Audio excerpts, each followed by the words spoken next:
Muy buenas tardes.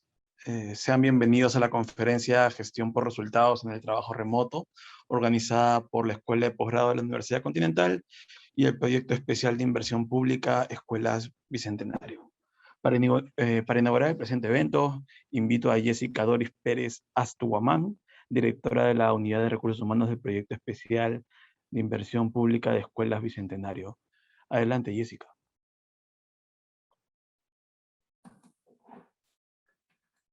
Hola, buenas tardes con todos, ¿cómo están? Darles las gracias por estar aquí esta tarde con nosotros. De verdad, yo más que inaugurar, quiero agradecer en primer lugar a la Universidad Continental por facilitarnos esta conferencia que para nosotros, dada nuestra experiencia y posición actual, es muy relevante.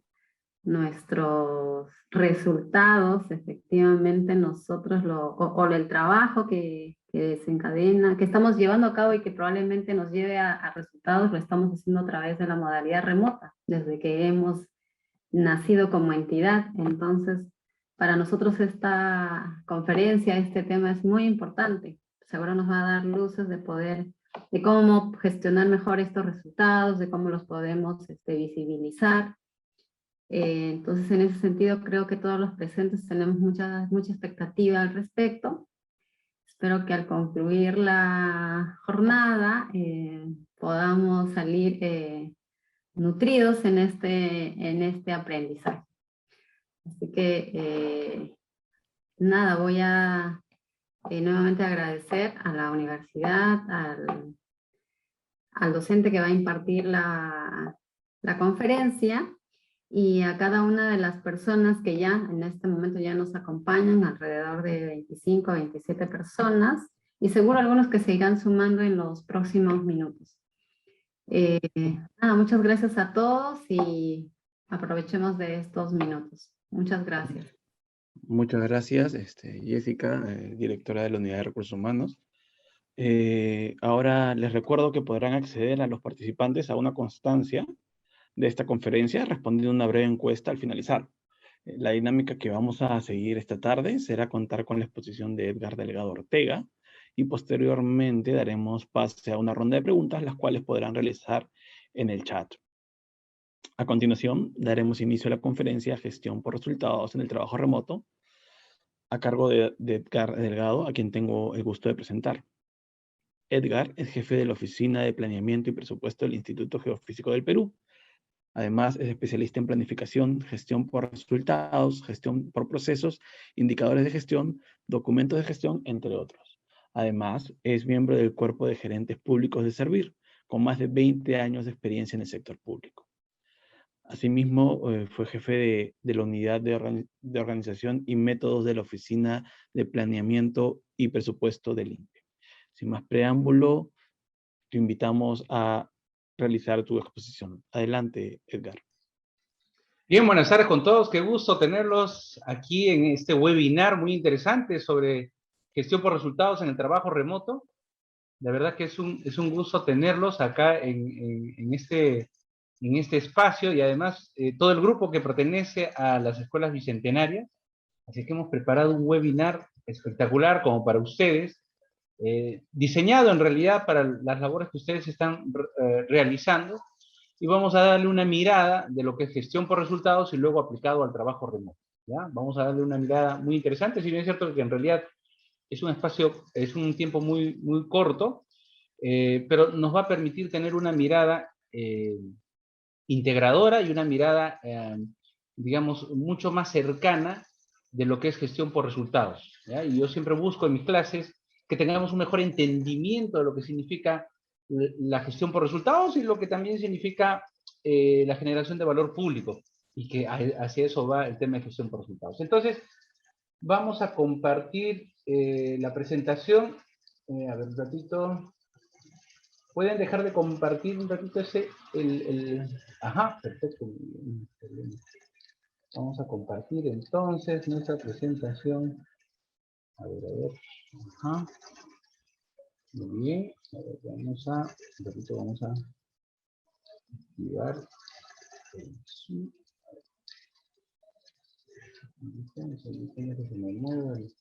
Ya, perfecto, a ver. ¿Me pueden confirmar si lo están observando? A ver.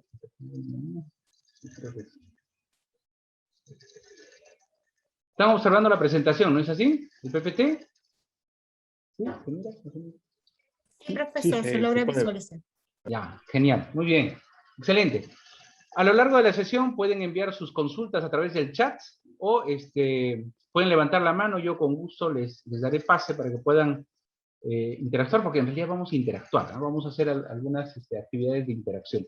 Y la primera actividad de interacción que vamos a hacer, miren, hay un pequeño aplicativo que se llama Slido, ¿ya? Ese aplicativo Slido nos permite interactuar para elaborar una nube de palabras, y lo que vamos a hacer es, les voy a pasar por el chat este enlace. Necesito que en primer lugar ingresen palabras que se acuerden de lo que ustedes han escuchado, de lo que son gestión por resultados, de lo que hayan escuchado, ¿ya? Esto que necesito que ejecuten es importante porque nos va a ayudar a entender un poco mejor los conceptos que vamos a desarrollar en la sesión, ¿ya? Entonces, a ver, vamos a ver. Si tienen acceso, les estoy enviando el enlace, por favor, por el chat del Zoom, ¿sí? Por el chat del Zoom les hemos enviado. Ajá. Solo pueden, ya, perfecto. No hay problema, Anneli. Excelente, entonces, vayan cargando las preguntas. Voy a compartir las preguntas. A ver un ratito. Vamos a compartir las preguntas. Vamos a dejar de compartir aquí y vamos a compartir la nube de palabras, ¿ya? ¿Dónde está mi nube de palabras?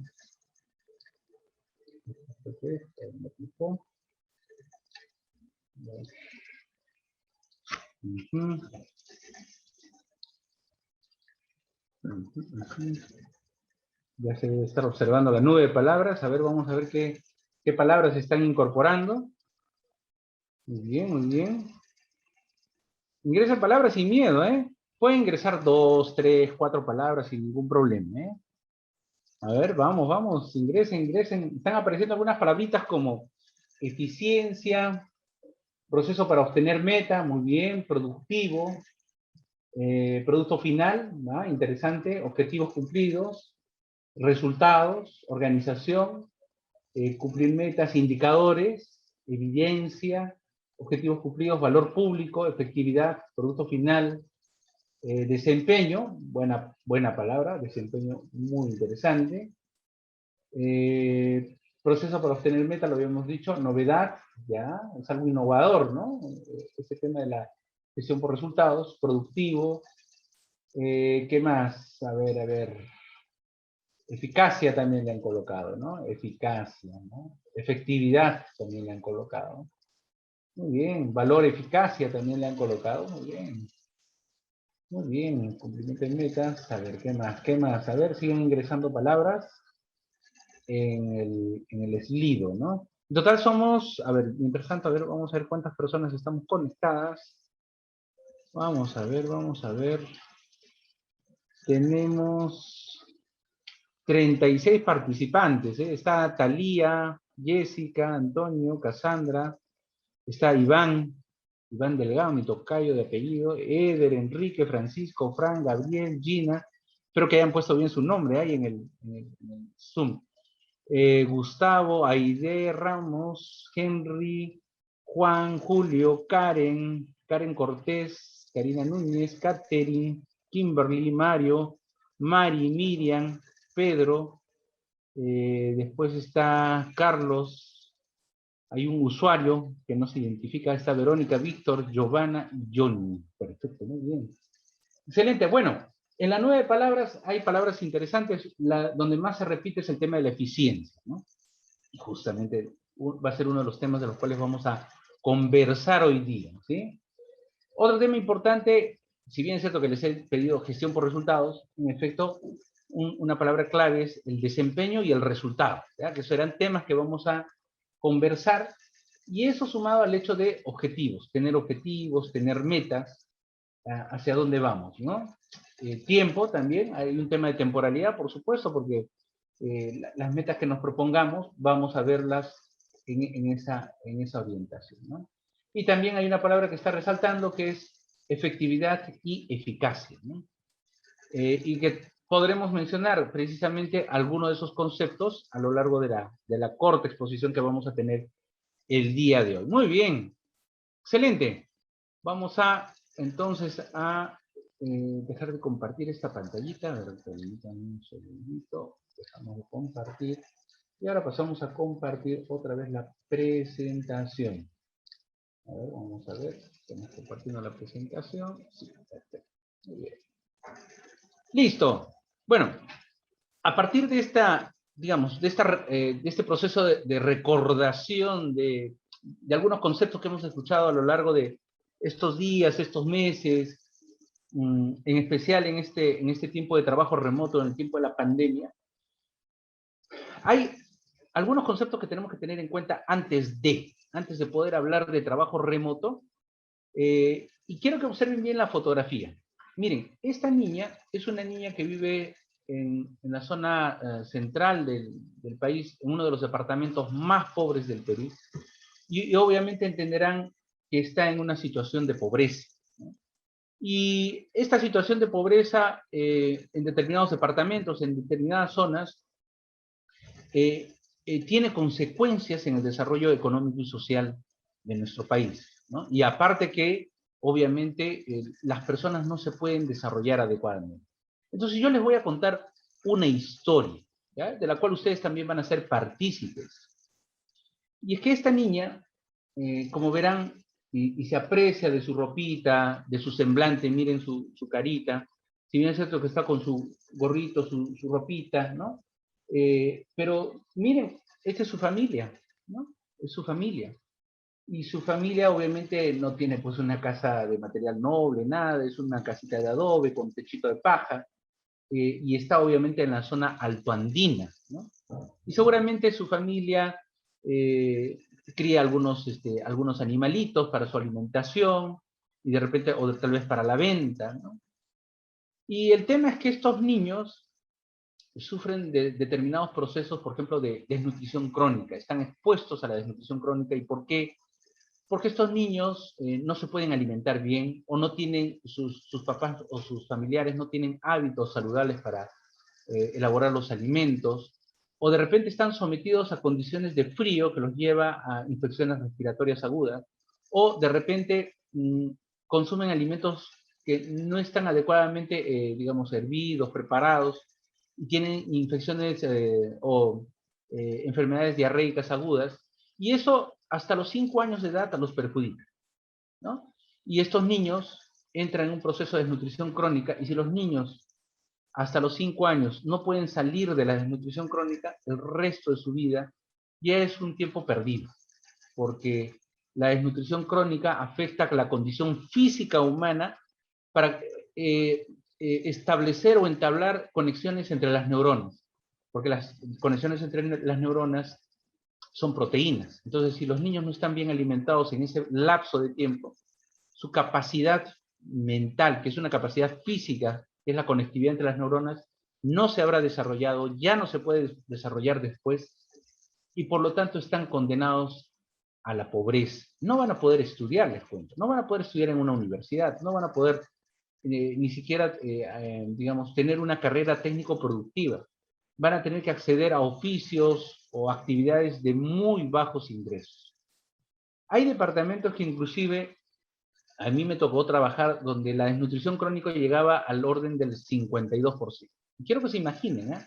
52% de la población de un departamento significa que esa generación, el 52% de los niños, de acá los 80 años siguientes, hasta que fallezcan, serán pobres. O sea, no es que los 5 años tuvieron desnutrición crónica y ya se acabó, ¿no? El resto de su vida va a ser pobres, ¿no? Entonces, miren esta otra foto, ¿no? Esta es una foto de la Amazonía, de una escuela, ¿no? Ahí está el escudo peruano, de los niños también que están en la Amazonía, ¿no? Y las condiciones en las cuales tienen que estudiar no necesariamente son las mejores. Y no solamente hablamos de condiciones, sino de la calidad educativa, ¿no? De la enseñanza, de las condiciones en las que puedan estar estos niños, ¿no? Aquí les muestro otra fotografía, es también en la zona de la Amazonía. Obviamente entenderán, estos niños están en una situación también de pobreza, pobreza extrema. Y obviamente no es que tengamos un futuro muy prometedor para ellos, ¿no? No solamente por el acceso a los servicios de educación, servicios, por ejemplo, de salud, ¿no? Que eso es otro tema también importante y que ahora con el tema de la pandemia se ha agravado, ¿no? Y eso no es solamente exclusivo de la sierra, de la costa, que son fotografías que les he mostrado, sino también en la costa, ¿no? Ustedes van a ver en determinadas zonas de los departamentos de la costa que también van a ver imágenes como esta, donde los niños no tienen en realidad a veces una alimentación, como les digo, nutritiva. Y en realidad estos niños realmente por la desnutrición crónica no van a crecer lo suficiente, no van a poder desarrollarse, como les he comentado. Entonces la primera pregunta que nos hacemos aquí es, ¿y cuál será el futuro de estos niños? ¿Qué le depara el futuro a estos niños? A ver, comentarios, a ver en el chat rápidamente. Escriban. ¿Qué creen que va a pasar con estos niños? ¿Cuál será el futuro de estos niños? De estos niños, de estas fotografías que hemos visto, que de repente uno no se han alimentado bien hasta los 5 años de edad, 2. Seguramente algunos podrán ingresar al colegio, sí, posiblemente, ¿no? Pero ¿qué va a pasar con esos niños en el colegio? Podrán acceder a la universidad, y cuando sean adultos, ¿qué es lo que va a pasar? ¿No? Que tendrán adecuadas condiciones de vida. Podríamos hablar de calidad de vida, podríamos hablar de un bienestar económico, social, de un territorio o de esta población. Y justamente Miriam, ¿sí?, nos dice, bueno, en efecto, la desnutrición trae rezagos para el resto de su vida, ¿no? Karen nos comenta un futuro poco prometedor a nivel profesional. Así es, no van a poder ser profesionales, y eso está demostrado. O sea, sus capacidades intelectuales están reducidas por el tema de la desnutrición y obviamente no van a poder estudiar simplemente. Es así de sencillo, ¿no? Francisco nos comenta el limitado acceso y posibilidades de superación. Así es, ¿no? Porque de alguna manera, al no poder acceder a una educación, por ejemplo, superior o técnico-productiva, en efecto no se va a poder superar, se va a quedar donde está, ¿no? Y también eso genera lo que le llaman la pobreza generacional. Si estos niños son pobres, sus hijos también van a ser pobres. Y como Miriam comenta también, hay el poco desarrollo social. Eso tiene un impacto directo en el desarrollo social, ¿no? Así es. Y alguien nos comenta ahí escasas posibilidades de tener acceso a la educación. Claro, una educación de calidad. Al margen de que se dé el servicio de educación, no van a tener capacidades para poder estudiar, ¿no? Retraso económico en la comunidad, y eso es un impacto importante, ¿no? O sea, el hecho de que la población sea pobre también tiene un impacto en el territorio. El territorio en sí ya se convierte en un territorio de muy pocas posibilidades, probabilidades, muy poco desarrollo, ¿no? Cassandra también nos comenta la deserción escolar. Miren, eso es importantísimo. El tema de la deserción escolar es un problema que tenemos en el Perú. Y más aún, les cuento que en la educación superior, ¿no?, para que tengan una idea, de 300.000 alumnos, más o menos 350.000 alumnos que ingresan a las universidades públicas, solo 10.000 se titulan. O sea, quiero que se den una idea, muchos desertan, hay deserción a lo largo en la etapa de educación superior, y entonces, y muchos de ellos, bueno, por diferentes razones, pero algunas de ellas también están vinculadas con eso.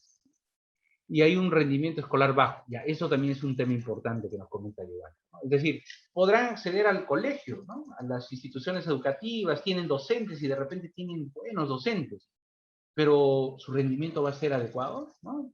Entonces, eso en realidad tiene un impacto en el desarrollo de estos niños, ¿no?, del futuro en realidad del país, ¿no? Entonces, les quiero contar otra historia. Ante esa problemática en los últimos años, lo que ha pasado es que el gobierno ha comenzado a intervenir. Ha comenzado a desarrollar programas, proyectos, a través de los cuales comience a apoyar a esta población a cubrir sus necesidades a lo largo de la vida de estos niños. Y, por ejemplo, miren ya este semblante, si ustedes comparan el semblante de la niña inicial que les mostré versus esta otra niña, ¿no? Miren sus manitos, ¿no? Miren sus manitos, pero en sus manitos tiene un platito de comida, ahí hay quinoa, hay zanahoria, ¿no? Y seguramente por ahí habrá algo de carnecita, ¿no? Y se está alimentando bien. Y esta niña va a poder, ella sí va a poder acceder, digamos, a tener un buen rendimiento escolar, porque definitivamente no habrá entrado en desnutrición crónica. Entonces, mañana esta niña, lo que va a suceder es que va a poder estudiar. Y depende de ella, por supuesto, va a poder tener un buen rendimiento educativo.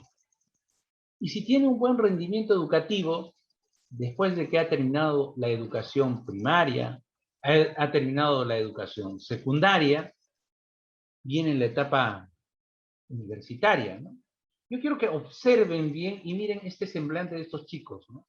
Unos chicos que están, algunos con cara de asustados, otros con cara de interés, otros muy preocupados porque dirán, ¿qué será en mi futuro, no? Si no ingreso a la universidad, ¿qué será, no? Entonces, ¿a qué me dedicaré, no? Entonces, aquí hay una mezcla digamos, de sentimientos, y muchas veces nosotros que hemos postulado en algún momento a la universidad, y a veces hasta las universidades públicas, ¿no? Entonces, ahí teníamos ese sentimiento, ¿no? Cosas por las que hemos pasado, ¿no? Entonces, estos chicos, les cuento que, por ejemplo, el Estado, a los jóvenes de escasos recursos, pero que tienen un buen rendimiento, porque el Estado está invirtiendo ahí, les ofrece lo que le llaman, por ejemplo, para ponerles un ejemplo, la beca 18. ¿No? Y los alumnos que pueden, postulan a la beca, tienen que tener ciertos requisitos como situación de pobreza, pobreza extrema. El Estado les paga una beca para que puedan estudiar en una universidad, por ejemplo, privada. ¿No? Y los chicos estudian en la universidad y miren, esa foto es de chicos que han ingresado o que tienen esta beca. Y miren ese semblante respecto del anterior semblante de los chicos que vimos que estaban antes de entrar a la universidad. Ellos ya están estudiando en la universidad.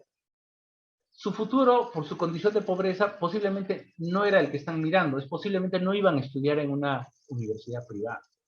O de repente ni siquiera tenían posibilidad de poder estudiar en una universidad, ¿no? Ni siquiera pública, ¿no?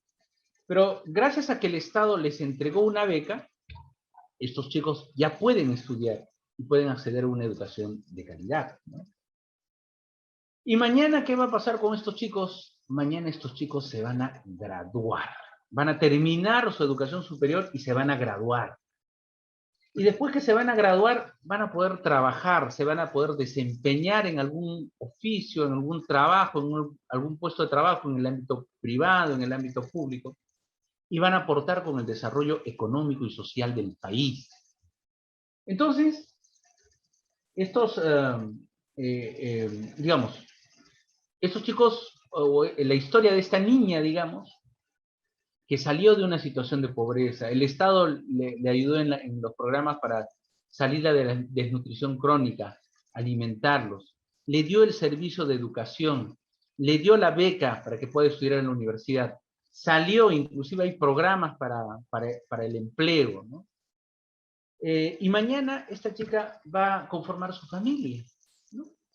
Y una vez que conforma su familia, la pregunta que nos hacemos, ¿y la familia que conforme será una familia ya en situación de pobreza o no? ¿Qué opinan? A ver, rápidamente escriban porque nos consumen tiempo. ¿Qué opinan? Esta niña, que bueno, que estaba en una situación de pobreza y que el Estado intervino a través de bienes y servicios, de diversos bienes y servicios. Mañana cuando ya haya egresado, ya esté titulada, esté trabajando, esté generando ingresos, ¿cuál será la situación de su nueva familia? ¿No? De su nueva familia, la nueva familia que conformará, ¿no? Esta niña, ¿no? Como dice Sandro, me parece muy, muy bonita su palabra, será una familia empoderada. Y será una familia empoderada porque precisamente su vida habrá cambiado, y tiene otra mirada, tiene otras expectativas, como nos dice Gabriel, ¿no? Y la pregunta es, ¿y será una familia en condición de pobreza? O sea, ella con su esposo, sus nuevos hijos, ¿estarán en situación de pobreza o ya no? Recuerden de dónde vino esta niña, ¿no? Así es, como dice Giovanna, no, para nada. Esta señorita ya, o ya señora, ¿no? Que ya conformó su familia, ya no estará en situación de pobreza. Y no solo eso, ¿eh? Ojo, no solamente ella sale de la pobreza. ¿Quién más sale de la pobreza? Sale su papá, su mamá, ¿no? Salen sus hermanitos, porque ella los va a ayudar, ¿no? Porque viene de una familia en situación de pobreza. Entonces, cuando el Estado interviene, tiene un efecto multiplicador poderosísimo, porque cuando ayuda el Estado o le da oportunidades a una persona, esa persona obviamente no es que se vaya a digamos, lograr el desarrollo solamente esta persona, sino también ayuda a su familia, a sus padres, a sus familiares, o inclusive también a la comunidad, porque se convierte en una inspiración, ¿no? Y como dice ahí también Carlos, tienen una mejor calidad de vida, ¿no? Mejor calidad de vida, así es, ¿no? Entonces, en ese contexto que les he comentado, y quiero que lo tengan en cuenta, situación A, niños en situación de pobreza. Situación B, niños, bueno, ya no niños, jóvenes, que después que recibieron, o adultos que recibieron, a lo largo de su vida, algún bien o servicio del Estado, han logrado desarrollarse y salir de la pobreza. Miren, ¿eh? Pero bueno, en ese contexto nos agarró el COVID, ¿no? Porque eso que les estoy contando, no han visto en las fotografías a nadie con ninguna mascarilla ni nada. Aparece el COVID. Ya nosotros teníamos estos problemas de pobreza, de desnutrición y todo ello, ¿no? Pero en el interín, el año pasado, en el año 2020, el 15 de marzo, me acuerdo claramente, el presidente de la República en la noche sale a dar el mensaje que había llegado el COVID y que se disponía la inamovilidad, ¿no? Porque no teníamos suficientes camas UCI y podían haber demasiados contagios y demasiadas muertes. Entonces aparece el COVID y justamente esta es un poco de información para que tengan una idea de la fecha que les comento. Acá era 15 de marzo, esto es 1 de abril, ¿no? Y el COVID comenzó a contagiar, ¿no? La gente se comenzó a contagiar. En una primera ola bajó ligeramente en un momentito, pero volvió a subir, ¿no? Galopante el tema. En agosto, en septiembre, en octubre, comenzó a bajar otra vez el COVID. En noviembre, diciembre bajó, pero la gente se fue en Navidad a visitar a los familiares y todo, y otra vez comenzó la segunda ola, ¿no? La segunda ola del COVID. En marzo bajó un poquitito, pero volvió a subir, ¿no? Volvió a subir el COVID. Ahora en abril se disparó, y luego comenzaron las vacunaciones, y luego comenzó a bajar el COVID, ¿no? Y ya está reduciéndose la cifra de COVID, ¿no? Muy bien. Pero la situación es que hoy estamos en trabajo remoto, ¿no? Desde el año pasado estamos realizando trabajo remoto. Pero ahora, en esa condición de trabajo remoto y en esta condición de aislamiento social, ¿no? Distanciamiento social, hay muchos sectores que se han visto afectados. Obviamente uno de los primeros ha sido el sector salud, ¿no? Y el sector salud obviamente ha colapsado, pero también otro sector que se ha visto afectado ha sido el sector educación. Los niños, por ejemplo, niños de la Amazonía, no vayan a creer que en su comunidad tienen acceso a internet, no tienen. Y obviamente no puede estudiar, ¿no? Estos niños que pertenecen a la zona altoandina, ¿no? Tienen que subir al cerro, porque ahí llega de repente la señal del celular o la señal del televisor para poder hacer sus tareas, y obviamente tienen que desplazarse, y no, en la escuela, el colegio no está ahí, pues, ¿no? No está en esa zona. Está, para que llegue la señal del celular tienen que caminar hasta las partes altas, ¿no? Y ahí seguramente van a poder, digamos, estudiar, ¿no? Y precisamente como estamos en el ámbito educativo y vuestro negocio está vinculado con el ámbito educativo, y es por eso que hemos elegido esta temática para poderles explicar la gestión por resultados en el trabajo remoto. Cuando se inicia la pandemia, los niños de alguna manera tenían que estudiar. En algunos lugares se les pudo habilitar algún equipo de cómputo, como están viendo acá esta niña en la Amazonía, ¿no? Junto con sus plantitas. Esto es en su casa, por si acaso. Y bueno, a ver si llegará pues la señal de internet o no, pues no. Y es que justamente hay un tema de infraestructura educativa, ¿no? Uno de los datos que recopilé era que el 94% de los locales educativos con el servicio de educación primaria con capacidad instalada era inadecuada, ¿no? Con capacidad instalada inadecuada. Esto era en el año 2020, el año pasado. Entonces teníamos una infraestructura educativa del 94% de los locales educativos con estas instalaciones inadecuadas. Pero, justamente con este proyecto especial de inversión pública PIP Escuelas Bicentenario, se tiene estimado invertir más de 3.000 millones de soles para lo que es la infraestructura educativa, para seguramente mejorar, construir colegios y mejorar la infraestructura educativa para los próximos años, ¿no? Miren la cantidad de inversión, 2021, 2022, 2023. Es una inversión significativa, ¿no? Claro, la pregunta es, ¿quién construye? ¿Quién dirige? ¿Quién organiza este proceso? Porque es toda una logística, ¿no? Que ustedes muy bien lo conocen, ¿no? Conocen bien el proceso. Entonces, la imagen que les mostré de esta niña con su laptop dista mucho de esta otra imagen, o sea, inclusive de la primera imagen que les mostré de estos niños que estaban ahí en la escuela, en la Amazonía, en las partes externas de la escuela, ¿no? Donde estaba el escudo del Perú.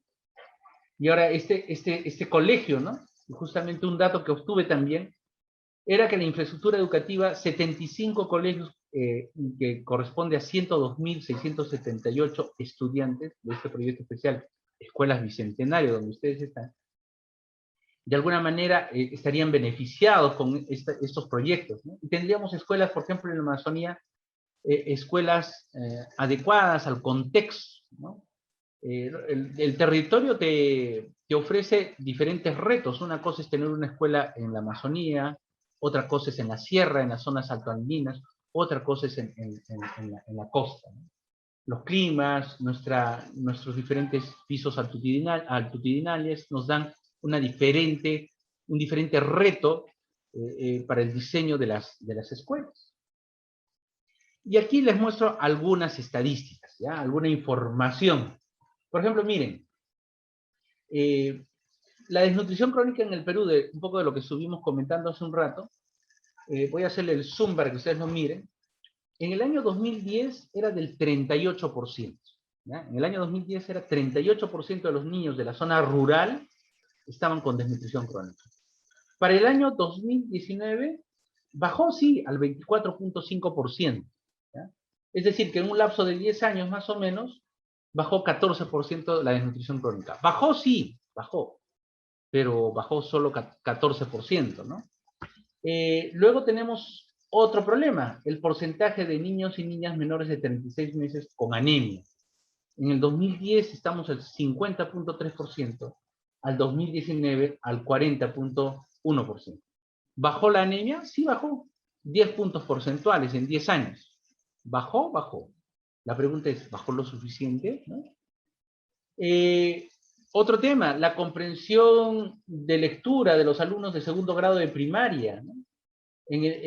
Por ejemplo, nivel satisfactorio. En el 2011, solo el 23% de los niños pasaban la prueba en un nivel satisfactorio. Y el año 2016 subió al 44%. O sea, mejoró. Pero ¿cuánto mejoró, no? Desde el 23% al 44%, estamos hablando de unos 20 puntos porcentuales. Mejoró, pero yo quiero que se imaginen nada más que el 44% de tus niños, menos de la mitad, tienen comprensión lectora. Es bajo todavía, si ustedes se dan cuenta. Comprensión matemática, o razonamiento matemático, del 2011, nivel satisfactorio, 11.32%. 11.32%. Mejoró, sí, al 37%. Acá ya estamos hablando de 26 puntos porcentuales, ¿no? Mejoró significativamente, sí. Pero yo quiero que se imaginen 37% de tus niños, solo 37% de tus niños es capaz de poder realizar razonamiento matemático, ¿no? Y si vemos por el tema de la educación básica, un poco ya acercándonos al negocio en el cual ustedes están, el 5.9 de hogares del área rural tienen acceso a Internet. Miren, hay 5.9% de hogares del área rural. Y recuerden que en el estado o en el Perú tenemos más de 53.000 escuelas públicas y 13.000 escuelas privadas. Esto es para que se den una idea de la dimensión y de la importancia que son las escuelas públicas en el Perú. Y en cuanto a alumnos, ya imagínense, pues, en el sector público o en las escuelas públicas estudian 6.124.000 alumnos. Y en las privadas, 1.710.000. Entenderán entonces que gran parte de nuestra población estudia en los colegios públicos, ¿no? Y si vemos, por ejemplo, temas relacionados con el tema de la educación, la entrega de cuadernos de trabajo, ¿no? Entre el 90 y 100% en estos departamentos, la entrega de cuadernos de trabajo, que es material educativo, ¿no? Entre un 80 y 90% en estos departamentos: Amazonas, Pasco, Lambayeque, Piura, Loreto, Ancash, Ucayali. Y un 52-42%, aunque no lo crean, en el Callao y Lima metropolitana. Y si ustedes se dan cuenta sobre las escuelas de educación básica regular en el país, entre lo que son privadas y públicas, en el interior del país, la mayoría son escuelas públicas. Y privadas hay, pero proporcionalmente son pocas. Donde más escuelas privadas que públicas hay, es en Lima. Ahí es donde hay más colegios públicos que privados, ¿no? Miren, por ejemplo, en Lima hay 6.177 colegios privados y públicos 3.138, ¿no? Y a nivel nacional la cosa se invierte, ¿no? Y si hablamos de la estimación de la pobreza monetaria, ¿ya? En el año 2007 la pobreza monetaria era del 42%. Y ha bajado, en realidad ha estado bajando la pobreza. Si hablamos ya con cifras y evidencias, más o menos nos hemos estancado al 20% de pobreza monetaria en el año 2019, antes de la pandemia. Claro, la pandemia nos golpeó y la pobreza subió al 30%, ¿no? Y se espera que el año 2021 baje al 25.8%, nos podamos recuperar. Pero si hablamos de la pobreza extrema, ya es pobreza que ya es, que en realidad que casi no tienen condiciones ni siquiera para alimentarse. En 2007 la pobreza extrema estaba en el orden del 11.2%. Llegó a bajar al 2.8% el año 2019. Ha subido como consecuencia de la pandemia al 6.3% y se espera que baje al 3.6%. Bajó, por supuesto que bajó. Y acá les tengo un dato: más de 1 millón de niños, niñas y adolescentes caerán en la pobreza y 500.000 en la pobreza extrema en el 2020. Esto como consecuencia de la pandemia, ¿no? Pero veamos la otra cara de la moneda, el presupuesto. El presupuesto público, por si acaso estas cifras están en miles de millones de soles, el año 2009 teníamos un presupuesto de 97.000 millones de soles. El año 2010, 106.000 millones de soles. Y así sucesivamente ha ido incrementándose el presupuesto. El año 2019 llegamos a 189.000 millones de soles. El año 2020, bueno, es un poco distorsionado porque obviamente acá nos agarró la pandemia, tuvimos que usar más presupuesto. Y el año 2021 empezamos con 190.000 millones y ahorita ya estamos en 212.000 millones de soles, ¿no? Con esto, ¿qué les quiero decir? Todos los años se incrementa el presupuesto público. Entonces, más o menos, desde el año 2019 para atrás, antes de que aparezca el COVID, más o menos casi se ha duplicado el presupuesto público, 95%. Pero si nosotros hacemos una evaluación para el año 2021, miren, en el presupuesto público, que les he mostrado ahorita las cifras de 183.000 millones de soles, el Estado gasta más o menos en planillas el 42% de todo el presupuesto. 40, o sea, casi la mitad, ¿eh? Planillas, ¿ah? Estoy hablando planillas. Y las inversiones representan el 25.3%. Pago de servicios, 14%. Pago de deuda, 8.7%. Otros gastos corrientes, 6.7%. Reserva de contingencia, 3.3%. Entonces, como entenderán, el Estado peruano, uno de los principales gastos que tiene son sus planillas, ¿no? Acuérdense lo que les estoy diciendo, porque eso encaja con lo que les voy a comentar luego para el trabajo. Y finalmente, algunas cifras finales para que tengan, ojo, lo que les estoy mostrando son indicadores, ¿ya? Y eso nos va a ayudar mucho al objetivo que queremos lograr. Si vemos la brecha en infraestructura en el largo plazo, en millones de soles, acá 160.000 millones de soles tenemos en brecha de transporte. 71.000 millones en saneamiento, 58.000 millones en salud, 24.000 millones en agua, 20.000 millones en telecomunicaciones, 14.000 millones en obras hidráulicas, 7.000 millones en electricidad, 5.900 millones en educación. Entonces, si nosotros tenemos en cuenta esas cifras, tenemos en cuenta que el presupuesto del 2009 al 2019 se ha prácticamente duplicado, ¿qué pasó con los indicadores? Los indicadores de niños con anemia. ¿Se ha movido en esa proporción? ¿Se ha reducido a la mitad? ¿No? El presupuesto se ha duplicado, ¿no? La desnutrición crónica ha bajado drásticamente. Ha bajado, sí, pero ha bajado así fuerte, como en la misma proporción que ha subido, se ha incrementado el presupuesto. Me pregunto, ¿no? Es cierto también que ha habido un incremento de la población. Entonces, no hay un equilibrio, no hay una correspondencia en el presupuesto del Estado, porque estamos gastando más, pero los indicadores nos dicen, sí, estamos avanzando, pero no estamos avanzando en la misma proporción que se incrementa el presupuesto. Entonces, acá viene un primer concepto que es importante que ustedes entiendan para lo que es gestión por resultados en el trabajo, y se llama valor público. Y el valor público es un concepto que no debemos de olvidarnos porque nosotros trabajamos en gestión pública. ¿Y el valor público qué son? Cambios sociales. Y cuando hablamos de cambios sociales, hablemos de esta niña. La niña salió de una situación de pobreza, estaba en una situación de pobreza, el Estado intervino en varias etapas de su vida, y cuando ya se graduó, ya tuvo un trabajo, salió de la pobreza. ¿Eso cómo se llama? Eso se llaman cambios sociales. Esa niña no hubiera podido salir de la pobreza, no se hubiera generado ese cambio social si el Estado no interviene, no brinda determinados bienes y servicios. Además, el valor público se define como que esos cambios son observables y susceptibles de medición.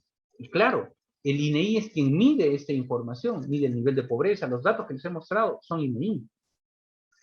Entonces, no es que, mira, sí, hubo cambios, nada más, no. Tiene que haber evidencia. Nos tenemos que acostumbrar a tener evidencia para poder conversar de manera asertiva sobre estos temas, ¿no? Entonces, los cambios sociales son observables y susceptibles de medición, y nos dice que el Estado realiza, claro, el Estado interviene con bienes y servicios, entrega becas, entrega alimentación, como respuesta, ¿qué cosa? A las necesidades y demandas sociales. Esta niña necesitaba alimentación, esta niña necesitaba educación, esta niña necesitaba salud, y el Estado le estuvo brindando estos servicios, y gracias a ello, que son en realidad eso que necesita la niña, son necesidades y demandas sociales. Y bueno, acá dice que esas necesidades están establecidas mediante un proceso de legitimación democrática. Estamos hablando de las elecciones, acabamos de terminar un proceso de elecciones, y ahí se ha elegido un gobierno, ¿no? Y que el objetivo obviamente es que al haberse elegido este gobierno, se atiendan esas necesidades o demandas sociales. Y por tanto, con sentido para la ciudadanía. O sea, cuando uno va a este proceso de legitimación democrática, es porque obviamente la propuesta le ha guardado sentido, ha tenido un sentido para la ciudad. Un tema importante es que estos cambios de los que estamos hablando, esos cambios sociales, constituyen los resultados. Y eso nos vamos acercando a la temática, ¿no? Constituyen los resultados que el sector público busca alcanzar. Entonces, el Estado realiza intervenciones y está buscando resultados. ¿Y los resultados a qué nos estamos refiriendo? A los cambios sociales. Si no hay cambios sociales, en realidad estamos trabajando en vano, ¿no? Si se está incrementando el presupuesto y no hay resultados, no hay cambio en los indicadores que les he mostrado, no estamos haciendo nada. Entonces aquí justamente entra este concepto de gestión por resultados, ¿no? Y se los voy a contar de una manera muy sencillita para que lo podamos entender. Todo parte de la cadena de valor público. Y la idea es que ustedes interioricen este concepto de la cadena de valor público para que a partir de ahí lo que les voy a explicar a continuación es mucho más sencillo. La cadena de valor público arranca en los procesos a las actividades que realizan las instituciones. Todas las instituciones realizan actividades a través de procesos, es decir, a través de su MAPRO, su manual de procedimiento. Todas las entidades tienen, o deberían de tener, ¿no? Esos procesos generan productos. Los productos son bienes y servicios que entregamos, ¿no? Esos productos, les cuento que generan resultados. Generan resultados de corto, mediano y largo plazo, conocidos como resultados específicos, que son de corto plazo, resultados intermedios de mediano plazo y resultados finales que son de largo plazo. Y estos resultados, en el muy largo plazo, lo que generan es un impacto. Y para que estos procesos operen, funcionen, necesitan insumos, ¿no? Necesitas personal, necesitas un local, necesitas computadora, necesitas pagar servicios de electricidad, etcétera, etcétera. Todo lo que gasta el Estado para que operen los procesos dentro de la institución son insumos, pero esos insumos tienen un costo. Cuando estamos hablando de costo, les cuento que estamos hablando de presupuesto. Entonces, acá encaja el primer concepto. Cuando hablamos de costo es presupuesto, quiero que se acuerden de esa palabrita, presupuesto. Y ese es el concepto de presupuesto por resultados. Eso significa mayor presupuesto, mayores resultados. Si se duplica el presupuesto del Estado, tienen que bajar los indicadores. Más de lo que han bajado. Y les pongo algunos ejemplos. Por ejemplo, imagínense Pronavec, ¿no? Pronavec que entrega las becas integrales. En el caso que les he mostrado las imágenes, hay un proceso que se llama MAPRO. En su MAPRO hay un proceso que se llama Gestión de Entrega de Beca Integral de Educación Superior. Y ahí están las etapas de postulación, seguimiento, entrega en Pronavec, digamos. El producto que entrega Pronavec, personas en situación de pobreza con beca integral de educación superior. Acá está tu beca, toma. Resultado específico va más hacia la demanda, ¿no? Población con alto rendimiento académico en que acceden y permanecen a la educación superior de calidad. Obviamente, población en situación de pobreza y pobreza extrema son los que acceden a esta beca, ¿no? Y el resultado en el corto plazo es que un porcentaje de estos jóvenes accedieron a la beca. En el mediano plazo hay un acceso equitativo a una educación integral. En el largo plazo hay un desarrollo pleno de las capacidades humanas en sociedad, es decir, las personas accedieron a un trabajo, por ejemplo. Y el impacto, por ejemplo, puede ser la reducción de la pobreza, el caso de esta niña. Ah, pero uno se preguntará, ¿y para realizar ese proceso de gestión de beca integral es gratis? Nada es gratis. Tienes que comprar insumos, tienes que contratar personal, local, papel, computadora, contratar el servicio de seguridad, limpieza. Y eso tiene un costo. Y el costo no es otra cosa que el presupuesto. Entonces acá viene un punto importante para que lo tengamos en cuenta, ¿eh? Ojo. En las organizaciones, en las instituciones, en los proyectos, como el caso de las escuelas bicentenarias, los servidores públicos, los servidores civiles, ¿en qué etapa intervienen dentro de esta cadena de valor público? Aquí, en los procesos. Son los servidores públicos quienes realizan, voy a hacer un dibujito de una persona así, con el mouse, acá están las personas, está ahí feliz, ¿no? Es un servidor público quien realiza o ejecuta estos procesos o actividades. Son los servidores públicos. Y es a través de esos procesos, actividades que realizan los servidores, que se generan los bienes y servicios para la ciudadanía. Y son esos productos, bienes o servicios que generan resultados y que generan al final un impacto. Ojo. Entonces, quiero que tengan en cuenta esta cadena de valor público y quiero que se acuerden dónde es que ustedes intervienen. En ese tramo que son los procesos, actividades. Ahí es donde ustedes realizan sus actividades de trabajo. Y lo que están generando son bienes y servicios. Están entregando bienes y servicios a la ciudadanía, a la población. Pero quiero que también nos acerquemos al contexto que se nos viene. Miren, Europa aún no controla del todo la tercera ola de contagios. Nosotros estamos saliendo de la segunda ola, les he mostrado el gráfico. Pero miren el caso de Francia. Primera ola, segunda ola, y se viene, ahorita están en la tercera ola.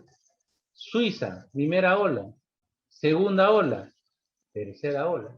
Grecia, primera ola chiquitita, segunda ola, y ya están en la tercera ola. Lo mismo con Alemania, Reino Unido, están arrancando Reino Unido, miren, primera ola, la segunda ola ha sido como una joroba de jirafa, y ahorita ya están arrancando con la siguiente, ¿no? España, Portugal, Bélgica. Les comento de los países europeos porque estos países es la fotografía de lo que nos va a tocar vivir a nosotros, así de sencillo. Ellos ya, en algunos de esos países ya han vacunado más del 60% de su población. Entonces, en ese contexto, entramos un poco ya al trabajo remoto, ¿ya? Y vamos a juntar ambos conceptos, lo que les he comentado de la cadena de valor público, que no es otra cosa que la gestión por resultados, y por otro lado el trabajo remoto. Y bueno, cuando aparece el COVID, ¿no? En marzo del año pasado, inmediatamente el gobierno dice, hagan trabajo remoto. ¿Y qué es el trabajo remoto por definición? Es la prestación de servicios sujeto a subordinación.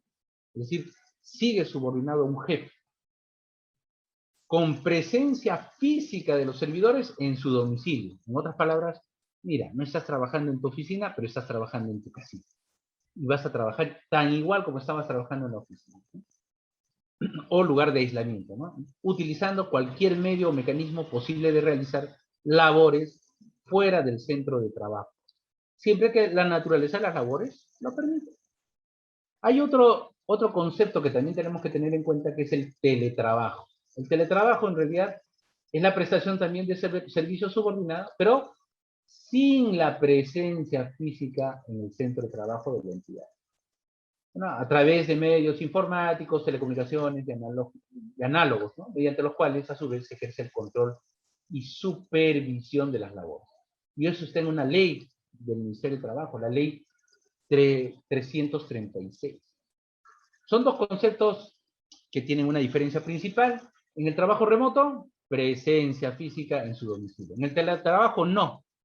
Y en el teletrabajo, ¿qué se mide?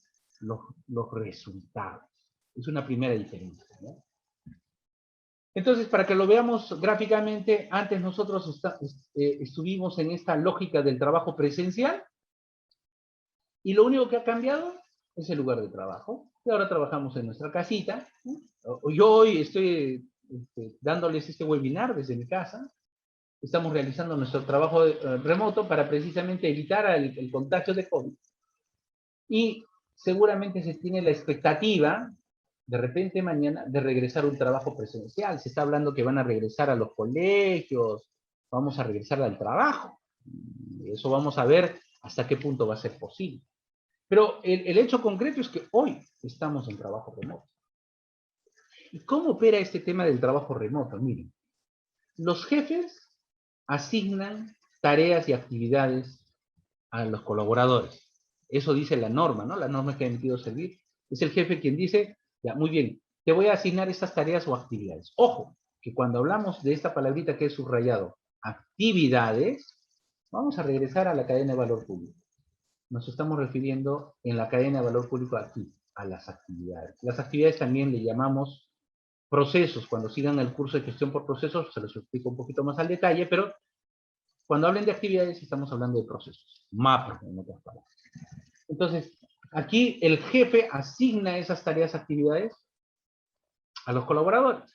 Pero aquí un tema importante. El jefe tiene que ser capaz de poder identificar las actividades, mapear las actividades que son necesarias. ¿Para qué? Para generar productos, bienes o servicios y que a su vez esos bienes y servicios generen resultados. Ojo, toda esa cadena de valor público que les he mostrado se mide con indicadores, ¿ya? Y precisamente, por ejemplo, ustedes, si mal no me acuerdo, están en el programa presupuestal 090, y en esa lógica de ese programa presupuestal se tienen una serie de indicadores a través de los cuales se mide a la institución. Pero así como se mide a la institución o al proyecto, esos indicadores macroinstitucionales se convierten en indicadores micro a nivel de servidores, porque cada servidor podrá ser evaluado a través de los indicadores. Pero entonces un punto de partida radica en el jefe. El jefe debe tener las habilidades y competencias suficientes para poder identificar esas tareas que estén orientadas a lograr los resultados.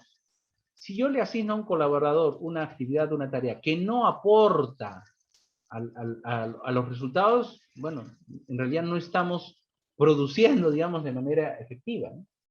Entonces, dos, los servidores ejecutan esas tareas en su domicilio, en la medida de las posibilidades. Hay personas que sí tienen que realizar sus labores de manera presencial, pero hay otros que lo pueden hacer de manera virtual, ¿no? De manera remota.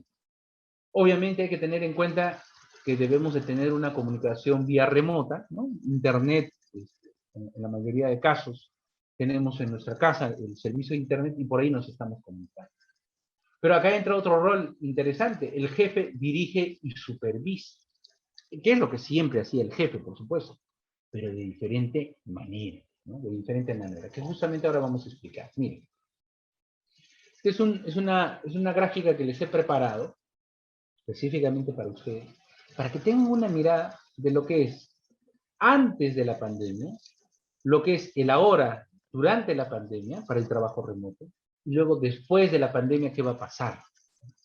Antes de la pandemia, resistencia al cambio. Yo me acuerdo, miren, en varios lugares donde yo he trabajado, yo siempre apuntaba el tema de la automatización, el gobierno digital, la digitalización, etc. Y en todos los lugares donde yo he trabajado, no, déjalo así nomás como está. No, necesito el papelito, con el sellito, con la firma. No, no, no, no. Quiero el expediente, el file. No, sácale fotocopia, etcétera, etcétera. Tú implementabas un proceso de digitalización o algo, se resistían. Querían seguir manejando todo en papel, ¿no? O sea, había una resistencia al cambio. También había un enfoque hacia el producto. A ver, ¿qué me toca hacer?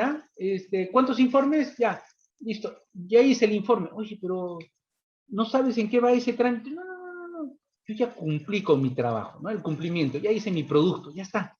Ya cumplí, ¿no? Otra característica del antes es mi trabajo presencial. Yo hago mi trabajo en la oficina, me están mirando, jefe, acá estoy, por si acaso, no importa que no esté haciendo nada, jefe, acá estoy, ¿no? Te están mirando que estás ahí, ¿no? Has asistido al trabajo. Y obviamente los servicios que brindamos a los ciudadanos eran presenciales, los ciudadanos venían y tenías que brindarle los servicios en tus oficinas. Además había de parte del jefe una supervisión física de trabajo. Ah, sí, mira, está trabajando. Sí, está sentado en su computadora, ¿no? Tenías un horario de entrada, salida, ¿no? Entrabas y marcabas, ¿no? Lector biométrico, qué sé yo. Hacíamos uso intensivo del papel. Gastamos en papel, en impresora, en tóner. También por parte de los ciudadanos, una escasa confianza en el Estado, porque para los ciudadanos es una caja negra. Lo que realiza el Estado es una caja negra. El limitado conocimiento de la tecnología también de los servidores, ¿no? Muchos de ellos, no, mira, ese tema de la tecnología, yo ya he trabajado, ya tengo 30 años en el Estado, ya. Mira, yo ya vengo trabajando con papel y así ya funciona bien el Estado, así es que sigamos así. Oye, pero ha salido una nueva tecnología, un programa, vamos a usar el aplicativo. Complicado. Implementar esos procesos de incorporación de la tecnología, complicado. Entonces, en general, hay desconfianza sobre el trabajo que hay en las instituciones del Estado, inclusive en los mismos proyectos, ¿no? Mucho se ha hablado, por ejemplo, digamos, durante la campaña sobre la desconfianza que hay en el trabajo de las instituciones del Estado. Pero ahora veamos qué pasó ya durante el COVID, ¿no? Uno, de un momento a otro, nos hemos tenido que adaptar. ¿Qué resistencia al cambio? Nos olvidamos de la resistencia al cambio. Así, no les miento.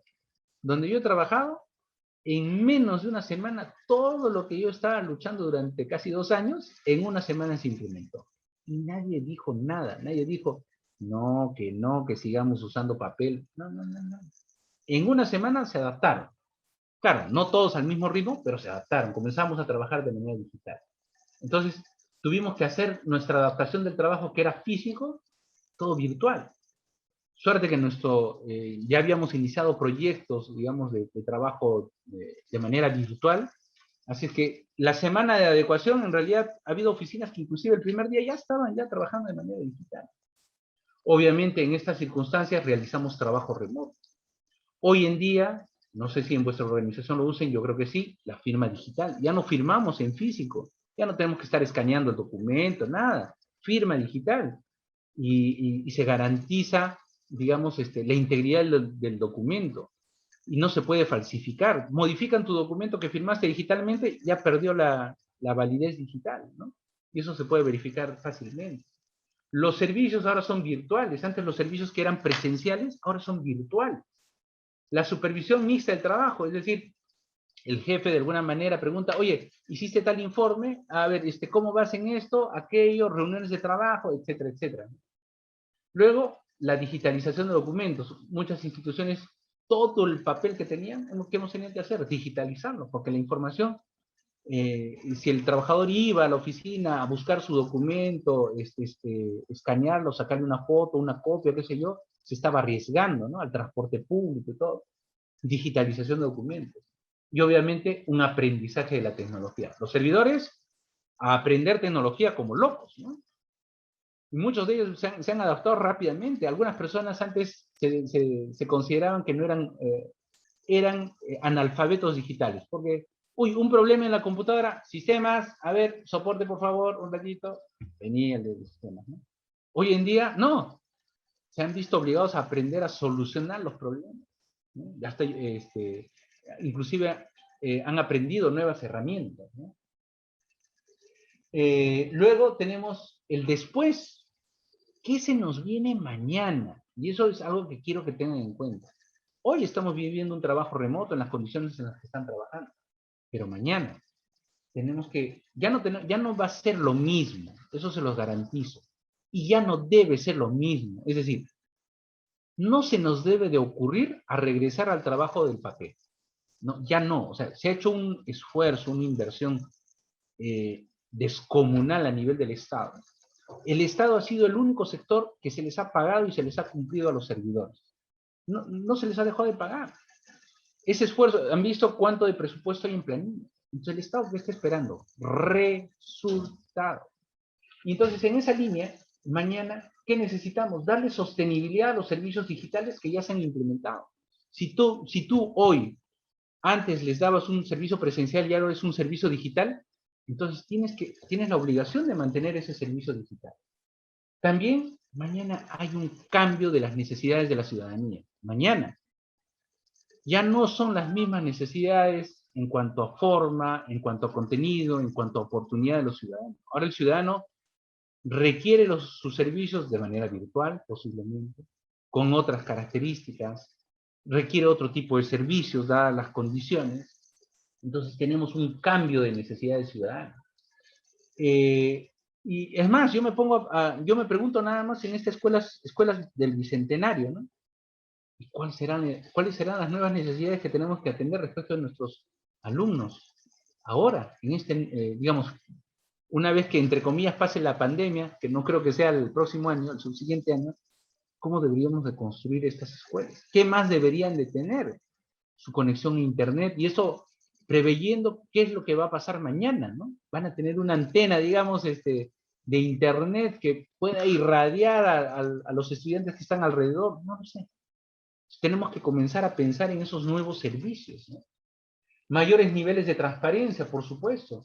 Recuerden que los ciudadanos nos ven como una caja negra. ¿Qué estarán haciendo en esa institución? Bueno, ellos ya saben, ¿no? Pero no, hay que ser transparentes, somos el Estado, ¿no? Obviamente el hogar se convierte mañana, de todas maneras, en un espacio seguro de trabajo. Este tema del virus y de la pandemia no va a desaparecer el próximo año, ni este año. Va a ser un tema constante, ¿no?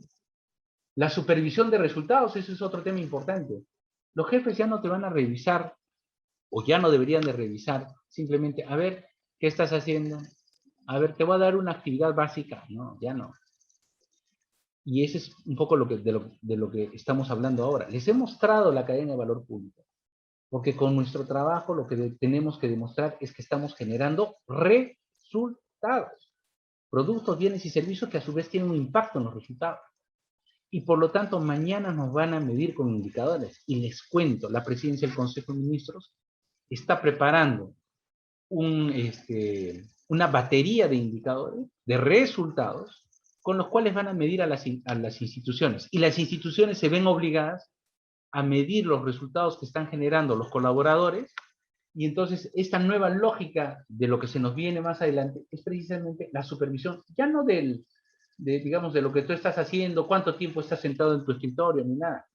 Te van a revisar los resultados en esta lógica que les he explicado. Obviamente habrá un uso intensivo de la tecnología, más intensivo del que tenemos ahora. Tenemos que desarrollar nuevas habilidades y competencias, o sea, de las que ya tenemos, en ese contexto siguen apareciendo hoy en día como consecuencia de la pandemia. Ha salido un montón de herramientas, software gratuitos que podemos usar. Es más, hoy mismo, por ejemplo, en mi trabajo usamos herramientas colaborativas, usamos dashboards, tableros de control donde medimos con indicadores cómo va la institución, hacemos seguimiento de inversiones, etcétera, etcétera. Todo virtualmente. Los procesos de contrataciones, todo es virtual. O sea, no hay nada físico. Y todo corre con una velocidad, no se imaginan. De lo que antes nos demorábamos, digamos, en un proceso 5 días, ahora lo hacemos en el día. Súper rápido. Entonces, con eso que esperamos generar confianza desde el Estado, ¿no? Entonces, en ese contexto nos preguntan, oye, ¿y cuáles serán las recomendaciones para que el jefe pueda asignar las labores? Obviamente, el jefe tiene que identificar las actividades o tareas que se pueden hacer dentro del trabajo remoto, ¿no? También identifica el jefe a los servidores a su cargo que pueden realizar esas actividades. Dice, ya, tal persona va a realizar tal actividad, tal persona esa actividad, pero todo siempre apuntando a los resultados. Y los resultados son los que generan los cambios sociales que les he comentado, ¿eh? Y también se establece un entregable claro para la actividad o tarea. Mira, tú vas a realizar esta actividad y me vas a dar este entregable, tangible, demostrable, con evidencia. No que, sí hice el trabajo y ya lo hice, ¿no? No. Tiene que haber una evidencia, es lo que nos dicen la guía de servicio. También se definen plazos razonables para los servidores según cada actividad o tarea, ¿no? En cuánto tiempo lo vas a realizar. Y se comunica al servidor cuál es su actividad, tarea o entregable y cuáles son los plazos que tiene para realizar esa actividad o tarea. Entonces, por eso es que yo les decía que el jefe tiene que desarrollar esas nuevas habilidades, ¿no? Esas nuevas competencias de ser capaz de poder identificar esas actividades, esos productos que van a generar resultados. Esta cadena de valor público las tienen que desarrollar en las oficinas, ¿no? Y el servidor, obviamente, con ello, tiene un objetivo claro. Y él tiene que saber qué se está esperando de su trabajo. O sea, nosotros no trabajamos simplemente porque, bueno, pues ya me cae la chamba y ya llego. No, uno tiene que saber para qué está trabajando. Alguien de Pronavec que está entregando becas sabe para qué está trabajando. Yo, por ejemplo, cuando tuve un grupo de Pronavec, ¿no? Cuando empezamos la sesión, yo les dije, oye, ¿y ustedes en qué trabajan? Ah? Yo entrego, emito cheques, el de tesorería. El de contabilidad, no, yo elaboro estados financieros, me dice. El de presupuesto me decía, yo emito certificaciones presupuestarias. Les expliqué el tema de la generación de valor público y luego les volví a preguntar, ¿y tú qué haces? Y me dijeron, nosotros ayudamos a sacar de la pobreza a la gente, porque con las becas que entrega Pronavec, a la final los chicos estudian, se gradúan, obtienen un trabajo y generan ingresos, salieron de la pobreza. Otro me dice, no, ayudamos a cambiar vidas. El otro, no, ayudamos a mejorar el desarrollo económico y social del país. Entonces, el enfoque por resultados en el trabajo remoto precisamente tiene esa orientación. No es solamente hacer tu trabajo por hacerlo. No es solamente voy a emitir un cheque, voy a hacer un estado financiero, voy a emitir una certificación presupuestaria. No. ¿Para qué estamos trabajando? Para el ciudadano. ¿Y cómo contribuye mi trabajo en ese beneficio que estamos generando para el ciudadano, ese bien o servicio que estamos generando para el ciudadano? Y si estamos construyendo escuelas innovadoras con una tecnología interesante, hay que ir pensando en el mañana. En este contexto de pandemia, ¿qué otra necesidad van a tener esos niños? Ahora, las escuelas, ¿cuándo las necesitamos? ¿De acá 10 años? ¿De acá 15 años? ¿O los necesitamos para que puedan regresar a las escuelas de manera segura? ¿Qué adecuaciones tenemos que hacer? Porque el tema de la pandemia ya mañana, o sea, les digo, los próximos años, tienen que haber condiciones seguras para poder asistir a los colegios. Entonces, ya cuando hablamos en este enfoque de la gestión por resultados en el trabajo remoto, se presentan algunos desafíos. Uno, el trabajo virtual, que va a estar combinado, ¿cierto?, con un trabajo mixto. hay algunas actividades que definitivamente va a ser mixtas, o algunas veces en algunas entidades se están conversando de repente las personas algunos días irán presencial y otros días seguirán haciendo trabajo remoto, o sea, una mezcla. Luego también el otro reto es cómo haces para que tu espacio de trabajo en tu hogar sea seguro. O sea, ya tu casa es segura para el tema de COVID, te estás quedando en tu casa. Pero ¿cómo haces para que garantices el tema de ergonomía, el tema de, digamos, digamos, los equipos adecuados, no una computadora, digamos, una pantalla chiquitita, sino que tu monitor de repente con el cual trabajas, el servicio de internet que te permite trabajar, acceso a los sistemas informáticos, etcétera, etcétera, ¿no? Todo el soporte. El otro reto es el entendimiento de esas nuevas necesidades de vuestros clientes, de los usuarios. ¿Qué es lo que les estoy diciendo? ¿Cuáles son las necesidades de mis estudiantes mañana respecto a la infraestructura educativa? ¿Cuáles son las necesidades de los docentes mañana para mi infraestructura educativa? Lo que se me viene, ¿no? Las nuevas necesidades. Hay que hacer un clic, un enganche ahí, hay que ser empáticos en entender qué es lo que necesitan. Y el otro tema fundamental, que es una crisis que estamos viviendo en el gobierno, en el Estado, en realidad, durante los últimos años, es el tema de ética, valores, integridad, ¿no? Y esto inclusive se traduce en el día a día, ¿no? No podemos estar en la lógica de que el jefe vaya pues a mi casa, oye, a ver, ¿qué estás haciendo? Pues es imposible, ¿no? Entonces, ahí también entra la ética, los valores, la integridad de que yo estoy realizando mi labor, digamos, dentro del horario por lo menos de trabajo, estoy realizando mi labor y sobre todo estoy consciente que estoy generando resultados. No necesito una supervisión, no necesito que tenga un policía que es mi jefe, que de repente que va a ser de policía en la puerta de mi casa, no. Ni que me tengan que estar supervisando, digamos, a ver, con medios electrónicos. La idea es que haya confianza en los servidores, ¿no? De modo tal que yo pueda mostrar resultados. Y eso es gestión por resultados. Si yo como servidor muestro los resultados de mi trabajo y se puede medir con indicadores y se puede evidenciar mi trabajo y se puede evidenciar con resultados institucionales, entonces sí estamos haciendo gestión por resultados en el trabajo remoto, ¿no? Muy bien, entonces... Estimado, sí. Justo le iba a comentar que quedaban 5 minutos, pero está bien, ya creo que ya acabó. Sí, ya acabó. Muy bien, yo hasta aquí la exposición, la realidad la exposición es muy corta el tiempo, pero no sé, a ver, Fernando, adelante por favor. Sí, muchísimas gracias, Edgar, por su contribución en este importante tema. Ahora damos pase a la ronda de preguntas, las cuales podrán ir ingresando en el chat, así que los invitamos a todos a realizarlas. Adelante, por favor, con confianza, por favor, las preguntas, todas las dudas que tengan. Claro, este tema es mucho más amplio, les contaría, ¿eh? Lo que he hecho es un poco que ustedes interioricen el concepto de gestión por resultados para que no simplemente sea un concepto, mira, solamente el jefe te tiene que dar tu trabajo y ya, listo, ya generaste resultados. No. El tema es que conceptualicemos bien el tema de gestión por resultados, ¿no? ¿Y cómo podemos incentivar, digamos, la promoción de este tipo de, la orientación de este tipo de gestión por resultados dentro de nuestra área, si es que aún no está implementada? ¿Cómo la podemos gestionar desde nuestra posición? Claro. Un primer tema, yo les dije, los servidores, ¿qué hacen? Actividades, procesos. En las instituciones debería quedar clarísimo cuáles son los procesos que hay en la entidad. Su mapa de procesos, sus fichas de procesos, si tuvieran procedimientos, con indicadores. Primer instrumento, ¿ah? O sea, es lo primero que tenemos que tener. Mapas claros, procedimientos claros. 1. Esos procedimientos en los mapas tienen que estar identificados quién los hace, qué puestos participan en cada procedimiento. Entonces, ese es el primer punto. Segundo punto, tiene que quedar claro, y todos los que participan, no solamente en el área, en la institución, tiene que quedar claro cómo es que el trabajo de cada uno de nosotros contribuye a entregar los bienes y servicios a los ciudadanos, en este caso las escuelas, ¿no? Las escuelas bicentenarias.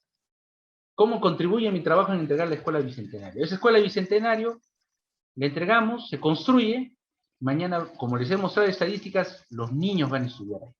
Los docentes van a dictar sus clases en mejores condiciones.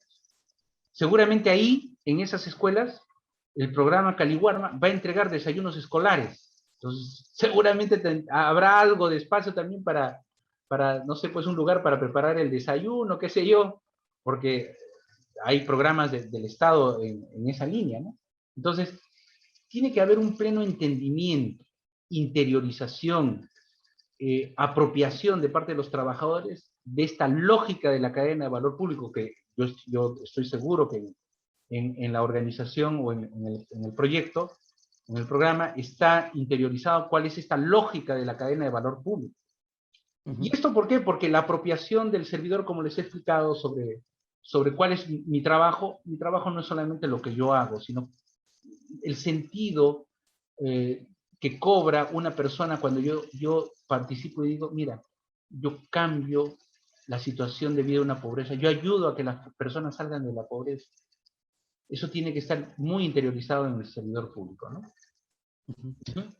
Por ejemplo, Gabriel Mesa nos pregunta, ¿qué herramientas tecnológicas nos recomienda el seguimiento? Depende del trabajo, ¿no?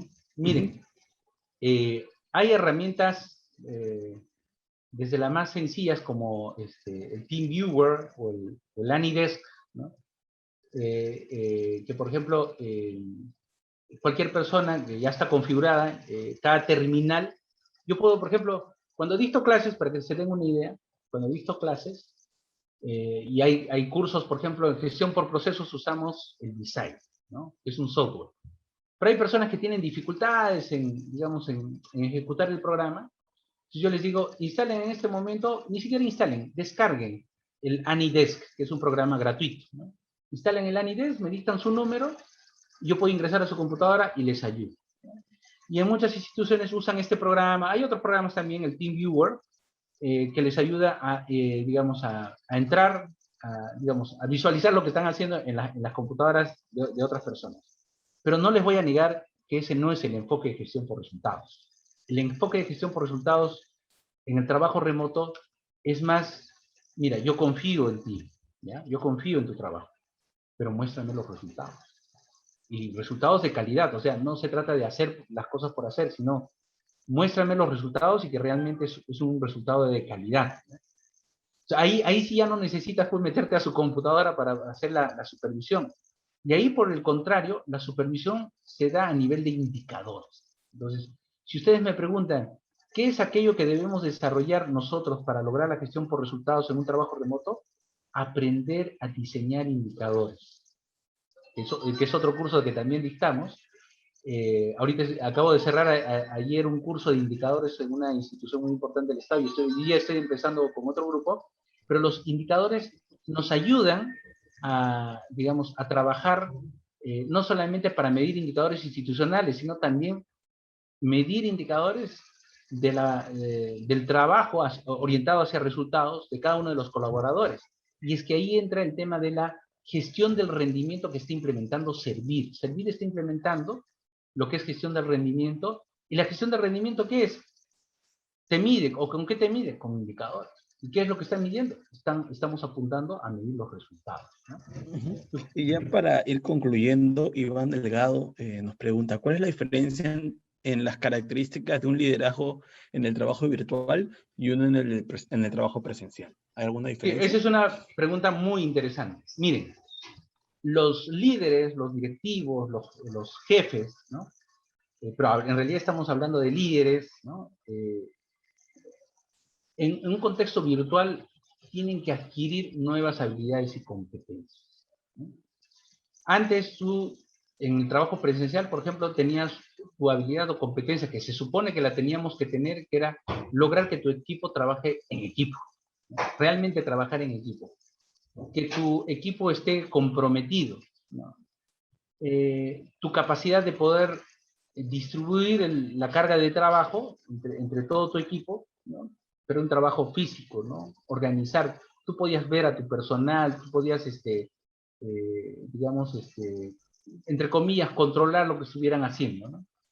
Pero en el trabajo remoto, ¿no? En el trabajo remoto, una de las características es que las competencias que adquieres es tu capacidad de poder con mayor, diría yo, con mayor dinamismo, con mayor facilidad y flexibilidad, dejar ese rol, digamos, de supervisión presencial, supervisión física, supervisión controladora, a una supervisión basada en saber distribuir la carga laboral en los trabajadores, identificar, diría yo, identificar adecuadamente el trabajo que tiene que realizar las personas. En la capacidad de hacer una supervisión de manera virtual y poder monitorear, hacer ese monitoreo en tiempo real del trabajo que se está haciendo, pero orientado más hacia resultados. Esa es una primera competencia clara. ¿Por qué? Lo que yo he visto, ya, lo he percibido, muchas personas, por alguna razón, y me estoy refiriendo a directivos, trabajaban bien de manera presencial, pero pasamos al ámbito remoto y la verdad que tú veías a su personal, a sus colaboradores, perdidos, no sabían qué hacer. No, mi jefe no me ha dado, digamos, no me ha asignado la tarea. O sea, estaban como que sin norte, ¿ya? Sin brújula. Entonces, no supieron, digamos, asignar las tareas, ¿no? Otra competencia importantísima es la adaptación al cambio. Y es que las nuevas competencias de los directivos implican que tú te tienes que ir continuamente adaptando. Ya, hoy en día salen nuevas, digamos, nuevas aplicaciones, salen nuevas formas de trabajar. Y eso sumado a la capacidad que tenga el jefe para poder innovar, ¿ya? Porque tienes que saber innovar, tienes que hacer las cosas de manera mucho más sencilla, mucho más rápida, haciendo uso de los medios tecnológicos. Entonces, esas dos habilidades las tienes que integrar y tienes que ser capaz de poder desarrollar esas actividades de manera mucho más sencilla, simplificada, de manera innovadora, ¿no? Entonces, esa es una tercera competencia que tienes que desarrollar, ¿no? Y hay diría yo, una tercera competencia que es, digamos, la competencia digital, ¿no? El jefe hoy en día organiza, participa, y no solamente me estoy refiriendo a, mira, hago mi reunión en Meet, hago mi reunión en el Zoom. No. Me estoy refiriendo a aprovechar y a hacer uso intensivo de las herramientas tecnológicas. Y ahí quien comanda es el jefe, el líder. El líder tiene que inspirar y tiene que lograr y tiene que motivar a que su personal haga uso intensivo de las herramientas, pero los colaboradores no lo van a hacer si el líder no lo demuestra, no demuestra que es capaz de usarlo, de desarrollarlo.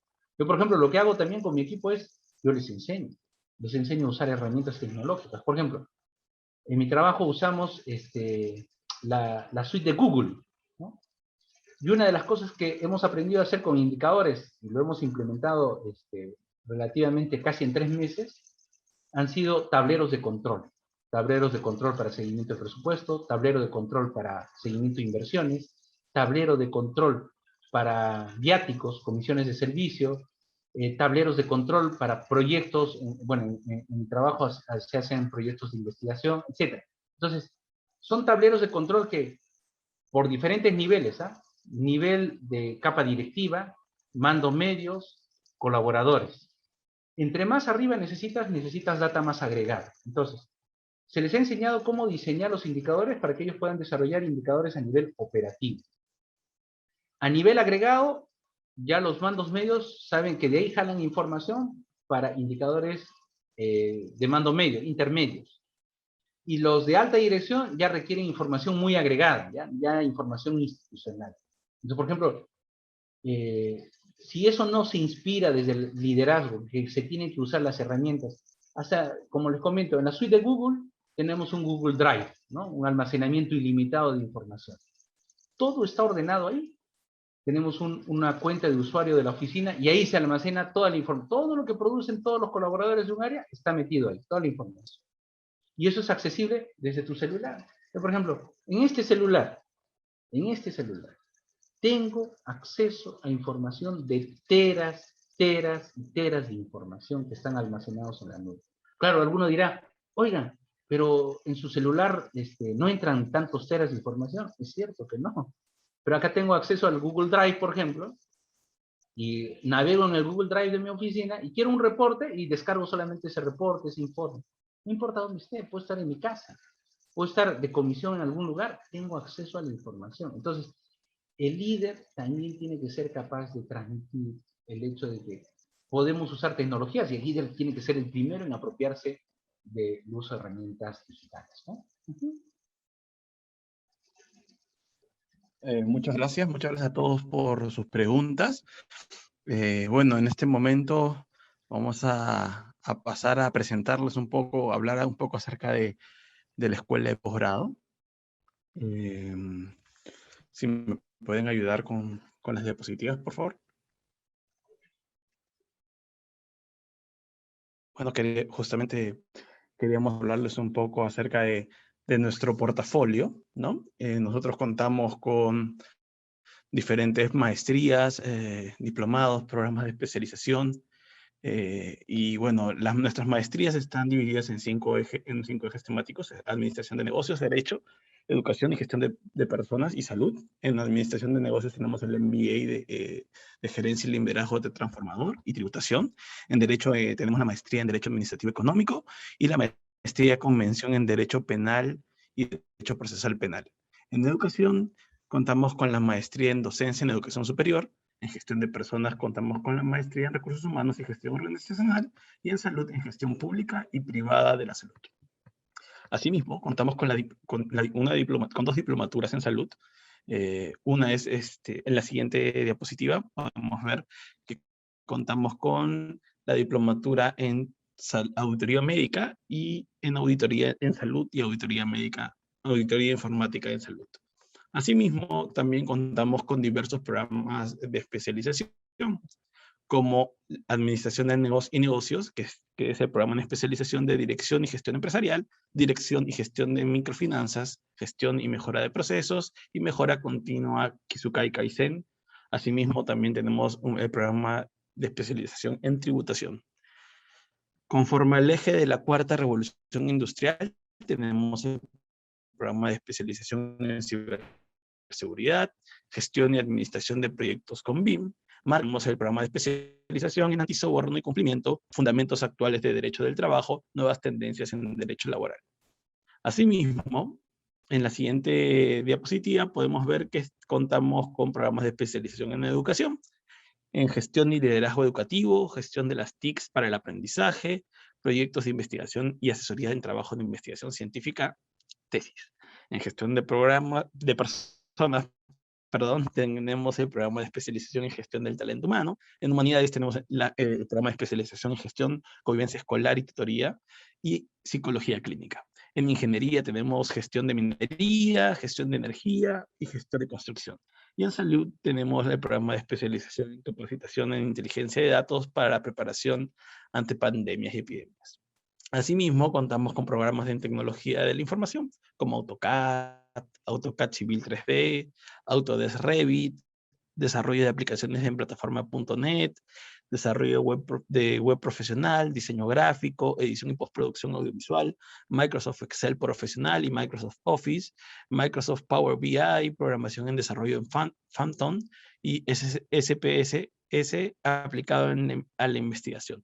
Como verán, contamos con un amplio catálogo de programas, maestrías y diplomados, y los invitamos, bueno, a visitar nuestra web posgrado.ucontinental.edu.p o seguirnos en nuestras redes sociales de Facebook, Twitter, LinkedIn e Instagram, donde podrán conocer un poco más de nosotros y profundizar, tal vez hablar con un asesor para que los pueda orientar en el área de interés que ustedes que ustedes tengan, ¿no? Y bueno, recordar también que tenemos una encuesta. Al llenar esta encuesta podrán acceder a la constancia de participación en este evento, que saldrá con los nombres y apellidos ingresados, ¿sí? Y serán remitidos a sus correos en un plazo de 30 días posterior al evento. Asimismo, los invitamos a ser parte de nuestro grupo de WhatsApp, donde podrán acceder a artículos, tips y descuentos exclusivos. Estamos compartiendo el enlace en el chat. Se estará enviando a sus correos la grabación del evento del día de hoy, al finalizar también. Y bueno, queremos invitar al docente a dar sus palabras finales. Por favor, adelante. Bien, muy bien. Excelente. Sí, sí, claro que sí. Sí, adelante. Bien, bueno, ha sido un gusto en realidad compartir estos minutos con ustedes y a poderles un poco transmitir la mirada de la gestión por resultados en el trabajo remoto. Bueno, la universidad tiene las puertas abiertas para poder compartir con ustedes todos los programas que ha diseñado precisamente orientados a la gestión pública y en realidad muchos aspectos, ¿no? de la gestión pública. Como han visto, tenemos una gama de programas y proyectos que nos ayudan a que ustedes puedan tener un mejor aprendizaje sobre temas que les van a ayudar de manera práctica a aplicarlos en su día a día, ¿no? Entonces, aprovechen, digamos, todo el diseño que tiene la universidad en cuanto a cursos para poder maximizar y el desarrollo que ustedes tienen, en especial en estas circunstancias de trabajo remoto. Muy bien, ha sido un gusto conocerlos y verlos, aunque estamos de manera virtual, ahí veo algunas fotografías, y será hasta una próxima oportunidad, en algún curso ya nos estaremos encontrando. Gracias, nos vemos, cuídense mucho. Muchas gracias, Edgar, y de esta manera damos por concluido nuestro webinar. Agradecemos la participación de nuestro ponente y de todos ustedes que nos han seguido conectados vía Zoom.